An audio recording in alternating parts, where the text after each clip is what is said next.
When the dedicated teacher Emma Morgan decided to stay late grading papers, she didn't imagine that ordinary night would turn into something unforgettable.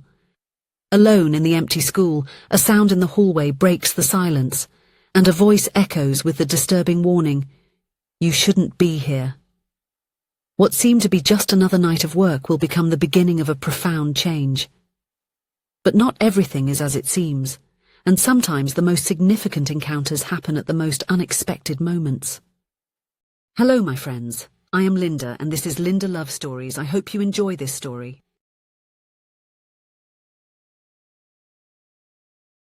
Emma Morgan sighed deeply as she adjusted her glasses on the tip of her nose. The pile of essays seemed not to diminish, even after 3 hours of grading.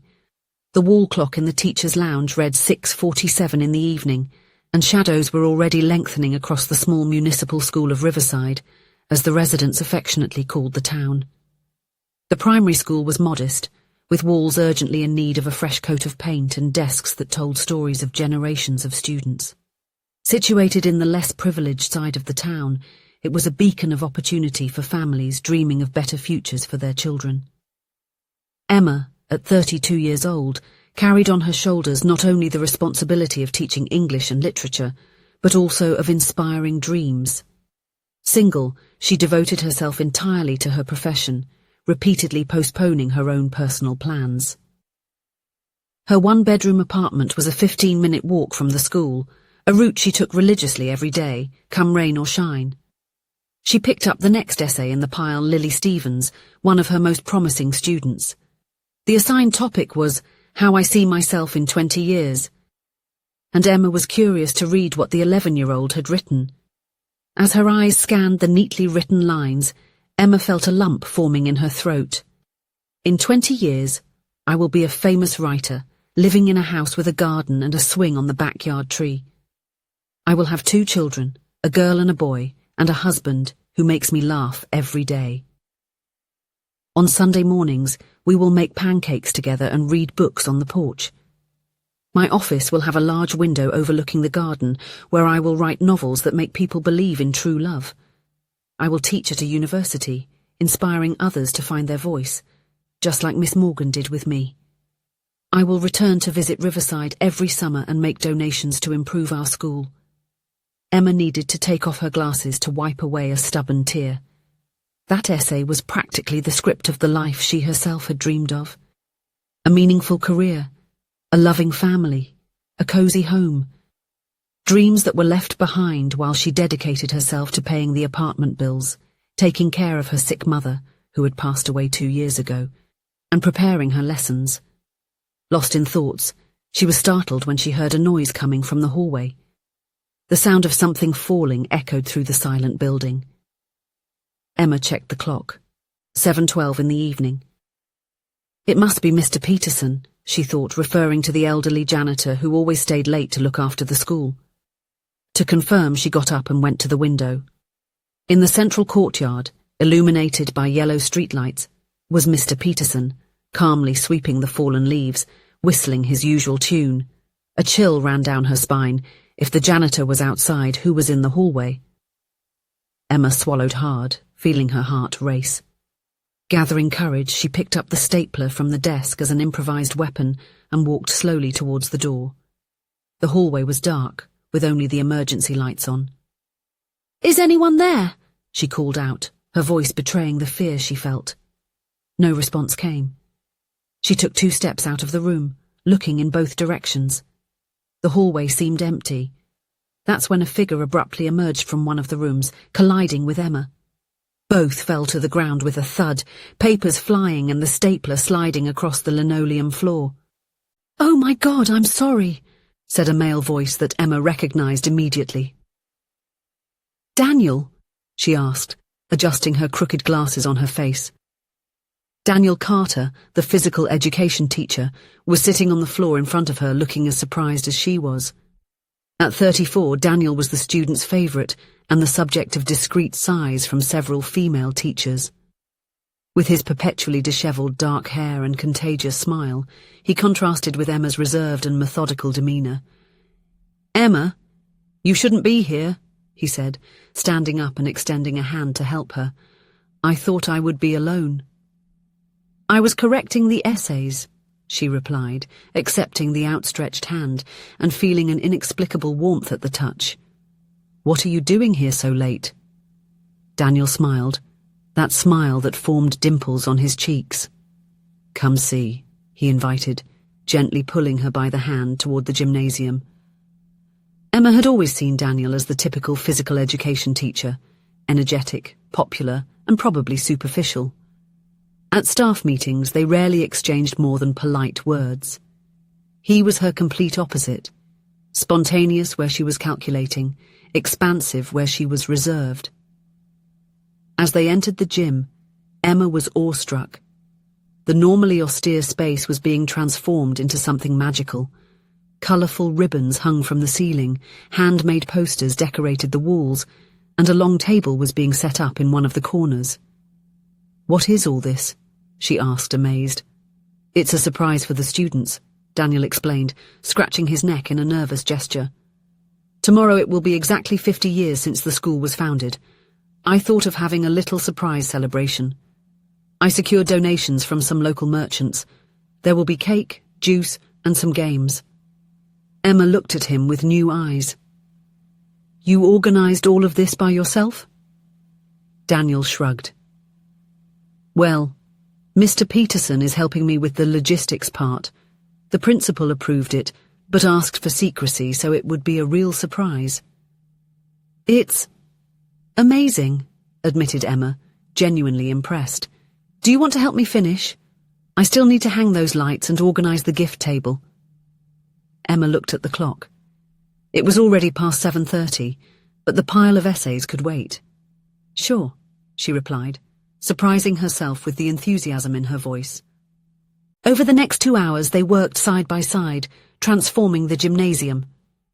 Emma discovered she had a knack for table arrangements, while Daniel balanced on ladders to hang decorations up high. Between tasks they shared stories about favourite students, funny moments in the classroom, and gradually about themselves. Emma learned that Daniel had grown up in the neighbouring city, the son of hard-working parents who valued education above all else. He had started law school to please his father, but dropped out upon realising that his true calling was in physical education, inspiring children to believe in their potential through sports. My father didn't speak to me for 6 months when I quit law, he said, while adjusting a bandage. He had this dream of seeing me in a fancy office, defending important causes. It took him a while to understand that I could make a difference in another way. Emma, in turn, shared how she became a teacher following in her mother's footsteps, who had taught at the same school for 30 years. She talked about the illness that took her mother, about the nights in the hospital while preparing lessons, about the fear of not living up to her mother's legacy. I'm sure she would be proud, Daniel said, with a sincerity that deeply touched Emma. I see how the students talk about you. Lily Stevens practically thinks you hang the moon in the sky every night. Emma laughed, remembering the essay. She's special. She has an incredible imagination and... She was interrupted by a deafening crash, followed by the sound of heavy rain pounding on the gym roof. They both ran to the door to see. A violent storm was raging outside, with lightning illuminating the dark sky.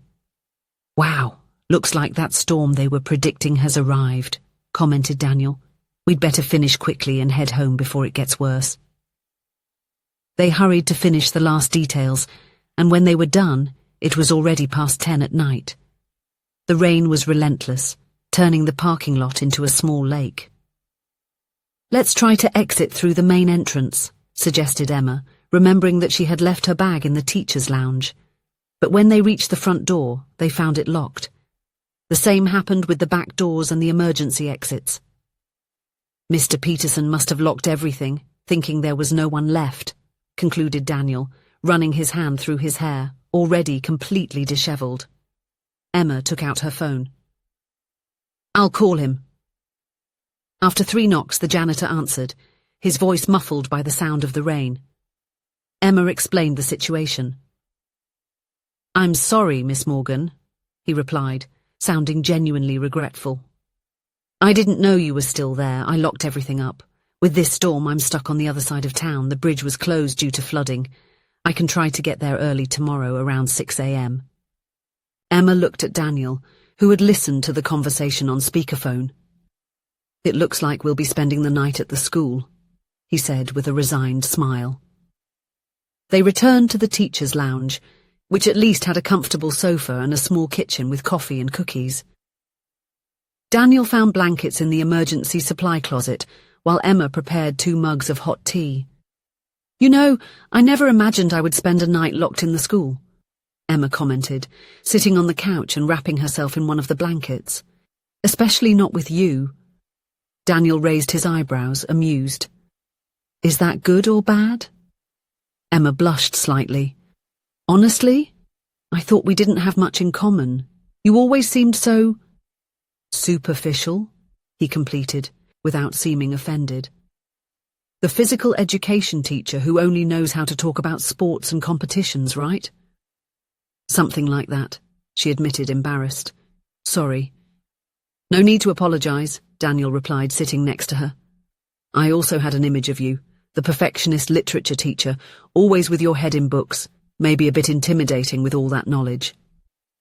They both laughed, acknowledging how they had misjudged each other. It's strange how we've worked side by side for 3 years and barely know each other, Emma remarked, taking a sip of tea. In the soft glow of the living room lamp, they talked for hours. Daniel spoke about his dream of one day starting a social project using sports to help children in vulnerable situations. Emma shared her secret desire to write a children's book, something she had always postponed due to a lack of time and confidence. Why have you never started? Daniel asked, genuinely interested. Emma reflected for a moment. I guess I'm afraid to try and find out I'm not good enough. It's safer to just dream about it. You are an excellent teacher, Emma. The children love your creativity. I'm sure you would be an incredible writer. The clock read 1:37 in the morning when Emma realized she was laughing more than she remembered doing in years. Daniel had that gift. He made the world seem less heavy, problems less daunting.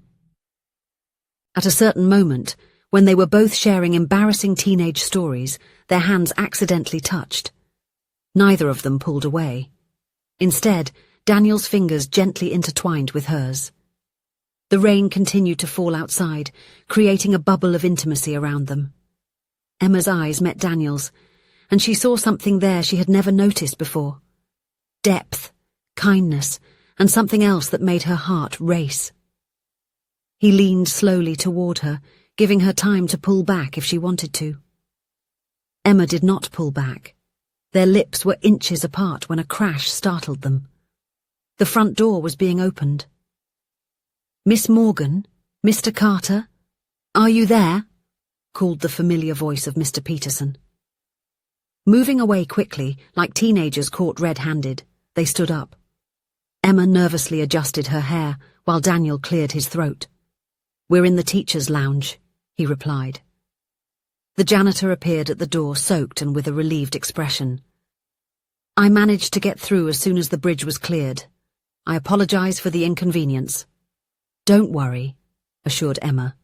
We survived just fine. The next morning, the school buzzed with excitement as the students were led to the gymnasium for the surprise. The children's eyes sparkled at the decorations, and their shouts of joy echoed off the walls. Emma watched from a corner, smiling as each child's face lit up. Daniel was at the center of the gym, organizing the students into lines to receive slices of cake. For a moment, their eyes met across the crowded hall.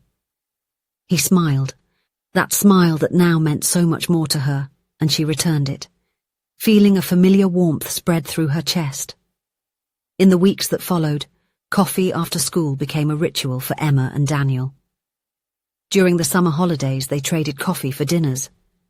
When classes resumed in the fall, they arrived together on the first day, hand in hand, much to the delight of the more observant students.